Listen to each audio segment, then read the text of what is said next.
Many of you have seen videos of farmers who voted for Donald Trump in the November 2024 election and who are crying because work that they did for the U.S. Department of Agriculture under contract is in jeopardy of not getting paid. There's an article from the Washington Post from February 10th, 2025. Farmers on the hook for millions after Trump freezes USDA funds. And in this article, they talk about how farmers report missing millions of dollars of funding they were promised by the U.S. Department of Agriculture, despite promises from the Trump administration that a federal funding freeze would not apply to projects directly benefiting individuals. Now, on Donald Trump's first day in office, January 20th, 2025, he ordered the U.S. Department of Agriculture to freeze funds for several programs designated by former President Joe Biden's signature Clean Energy and Healthcare Law, which was the 2022 Inflation Reduction Act. Now, keep in mind, no Republicans in the House or the Senate voted for the Inflation Reduction Act. Okay? So the freeze paused some funding for the department's Environmental Quality Incentives Program, which helps farmers address natural resource concerns in the Rural Energy for America program, which provides financial assistance for farmers to improve their infrastructure. So the Inflation Reduction Act was dealing with, one of the things it was dealing with was fighting climate change, and it had policies in there to benefit farmers and grants to help farmers. Now, farmers who signed contracts with the U.S. Department of Agriculture under these programs paid up front to build fencing, plant new crops, and install renewable energy systems with guarantees that the federal government would issue grants and loan guarantees to cover at least part of their cost. Now, with that money frozen, these farmers are on the hook. And they have Donald Trump to thank for this, and many of them voted for Donald Trump because for whatever reason, they voted for him and they're getting screwed by him. I wanted to start off by saying I did vote for Donald Trump. We are possibly going to lose our farm if NRCS doesn't hold up their contract with us on the EQIP program. So the reason that they're not able to hold up the contract is our EQIP program, which is cost sharing on fences, waters, a well, and some seedings, was funded by the Inflation Reduction Act.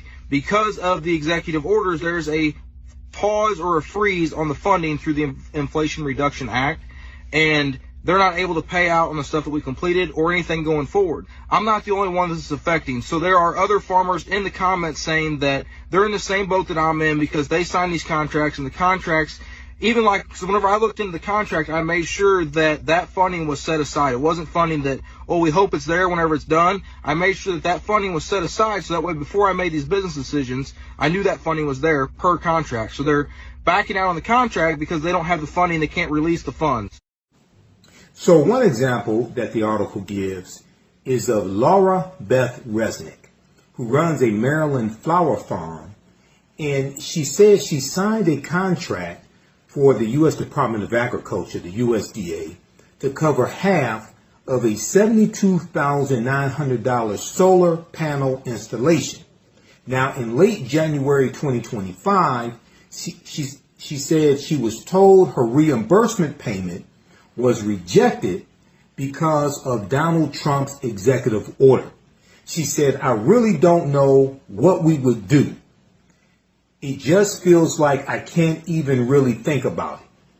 Now, the USDA has also halted funding for other programs, including scientific research grants in agriculture and producing climate-smart crops, according to a letter sent to the agency from House Democrats on the Agriculture and Appropriations Committee.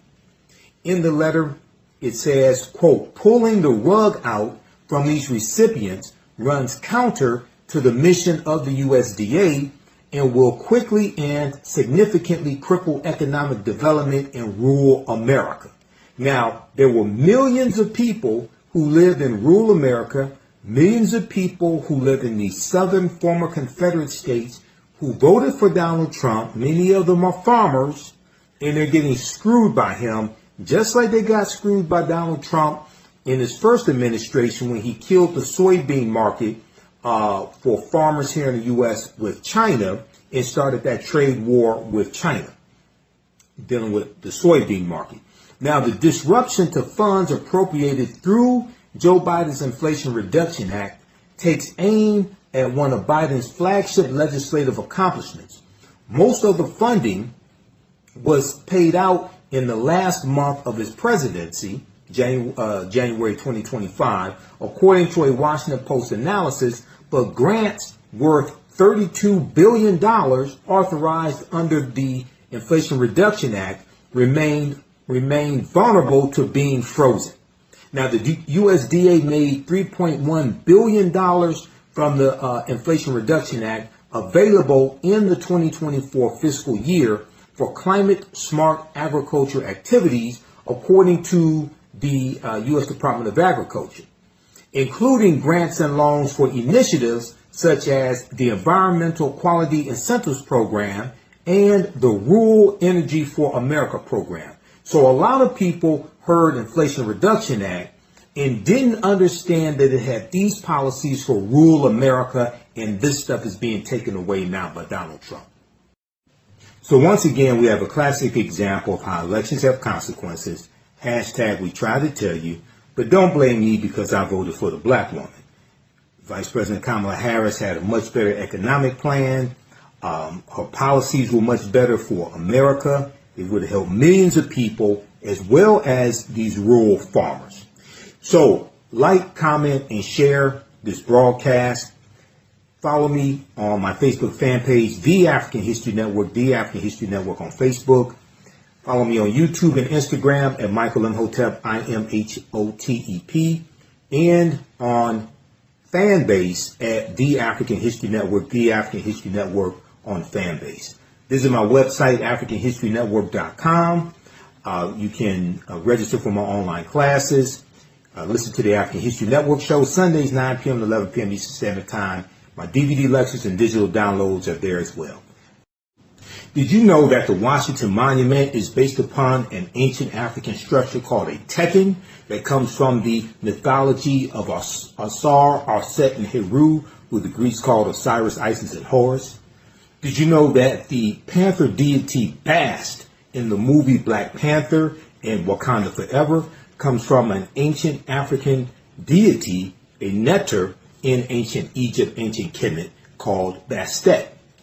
Did you know that there were 17 pyramids found buried underneath Egypt around 2011?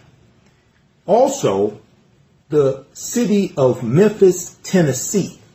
What's the relationship between Memphis, Tennessee and Memphis in ancient Egypt?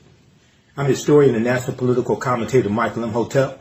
Be sure to register for my new 12-week online history course, Ancient Kemet, the Moors, and the Ma'afa, Understanding the Transatlantic Slave Trade, what they didn't teach you in school.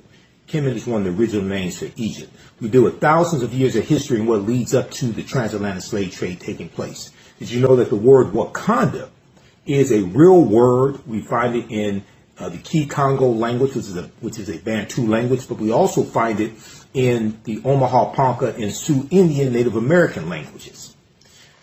My class starts up Saturday, March 1st, 2025, 4 p.m. Eastern Standard Time. This is a 12-week online history course. We do the sessions live. All the sessions are archived and recorded. We do with thousands of years of history and what leads up to the transatlantic slave trade taking place. When we talk about the transatlantic slave trade, we can't start our studying of the history in 1619 in Hampton, Virginia, or in Jamestown. We can't start in 1441 with the transatlantic slave trade starting with the Portuguese. We have to deal with thousands of years of history that leads up to the transatlantic slave trade taking place. We'll deal with the 800-year occupation of Europe by the Africans known as the Moors, who take the teachings from the Nile Valley